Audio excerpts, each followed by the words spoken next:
Hello, কেমন আছো সবাই? বনির সংসারে তোমাদের সবাইকে স্বাগত। আজ বানাবো লেবুর শরবত। তো তাই জন্য প্রথমে কিছুটা বাতাসা আর নুন জলে আগে ভিজিয়ে রাখবো। এগুলো এখন জলে গলতে থাকুক, তারপরে একটু পরে এসে আমি শরবতটা বানাবো। এখন এটাকে ঢাকা দিয়ে রেখে দেবো। 10 মিনিট পর এসে দেখলাম বাতাসাগুলো কিন্তু প্রায় ভালোই গলে গেছে জল। এবার আমি গামলাটাকে সাইডে রেখে দুটো লেবু কেটে নেব। যেহেতু আমি অর্ধেক গামলা শরবত করব, তো তাই জন্য দুটো লেবু তো আমার লাগবেই।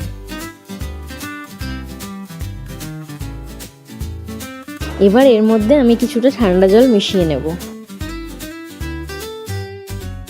তারপরে লেবুগুলোকে চিপড়ে নিচ্ছি।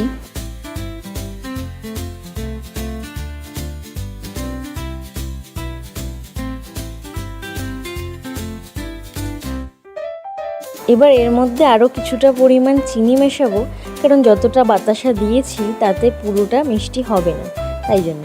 তারপরে সামান্য বিট লবণ দিয়ে ভালো করে মিশিয়ে নেব।